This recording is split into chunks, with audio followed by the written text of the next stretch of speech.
નગરપાલિકાના ઉધના ઝોનના 2 આકારણી ક્લાર્ક 35,000ની લાંચ લેતા ઝડપાયા। સુરત એસીબીએ બીજી સફળ ટ્રેપમાં સુરત પાલિકાના ઉધના ઝોનના 2 આકારણી ક્લાર્કને 35,000ની લાંચ લેતા પકડી પાડ્યા હતા। ઇન્સ્પેક્શન દરમિયાન મિલકતમાં થયેલા ફેરફારને કારણે વેરો વધે તેમ હતો। આકારણી ક્લાર્કે આ વેરો નહીં વધારવા માટે લાંચ માંગી હતી। એસીબીએ મંગળવારે ભૂસ્તર વિભાગના મદદનીશ નિયામકના વચેટિયાને અને પછી આ બંને ક્લાર્કને પકડી 2 સફળ ટ્રેપમાં લાંચિયા અધિકારીઓને પકડ્યા હતા। એન્ટી કરપ્શન બ્યુરોનું કહેવું હતું કે સુરત મહાનગરપાલિકામાં આકારણી વિભાગ મિલકતોની આકારણી કરે છે। એકવાર કરાયેલી આકારણીનું દર 3 વર્ષે ફિલ્ડમાં જઈને ફરી રિવિઝન કરાય છે। જો મિલકતમાં કોઈ સુધારા વધારા કરાયા હોય તો તે પ્રમાણે ફેર આકારણી કરીને પાલિકાના દફતરે જે તે મિલકતનો વેરો વધારવા કે ઘટાડવામાં આવે છે। ઉધના ઝોન એમાં આકારણી વિભાગમાં ફરજ બજાવતા આકારણી ક્લાર્ક જિગ્નેશકુમાર ચિમનભાઈ પટેલે અને બીજા આકારણી ક્લાર્ક મેહુલકુમાર બાબુભાઈ પટેલે રિવિઝન આકારણી માટેના ફિલ્ડ સર્વેમાં ખટોદરા વિસ્તારમાં ફરિયાદીની મિલકતમાં ફેરફાર જોયો હતો। એટલે ફેરફારની નોંધ પાલિકાની દફતરે કરાય તો ફરિયાદીની મિલકતનો વેરો વધે તેમ હતો। એથી જો આ વેરો વધારવો નહીં હોય તો 35,000 રૂપિયા આપવા પડશે તેવી માંગણી કરી હતી। ફરિયાદી આ લાંચના રૂપિયા આપવા માંગતો નહોતો એટલે તેણે એન્ટી કરપ્શન બ્યુરોને ફરિયાદ કરી હતી। એસીબીએ છટકું ગોઠવ્યું હતું।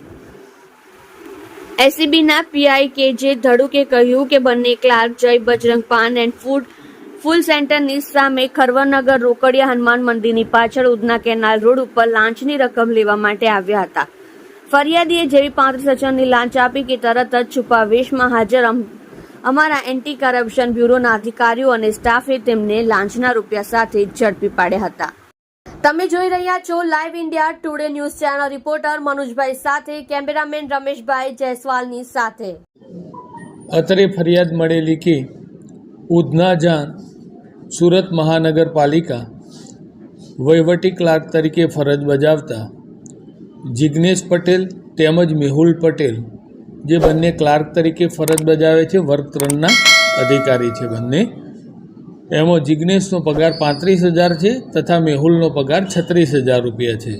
આ કામે મળેલ ફરિયાદના કામે કે વેરાનું રિક્વિઝિશન કરવા માટે આ બંને આરોપીએ ફરિયાદી પાસેથી 35,000 રૂપિયાની લાંચની માગણી કરેલી અને એ માગણી કરેલ લાંચની રકમ સ્વીકારતા બંને જણા પકડાઈ ગયેલ છે, જેઓ બંને વિરુદ્ધ કાયદેસર કાર્યવાહી હાથ ધરવામાં આવેલી છે।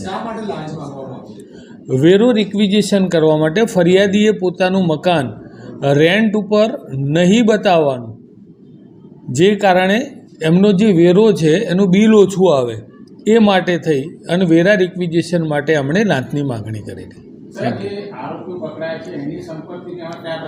હા, એ હવે આગળની તપાસમાં એમની બેકગ્રાઉન્ડ ચકાસી અને તમામ મુદ્દે તપાસ હાથ ધરવામાં આવશે। હા, એવું આ બાબત છે।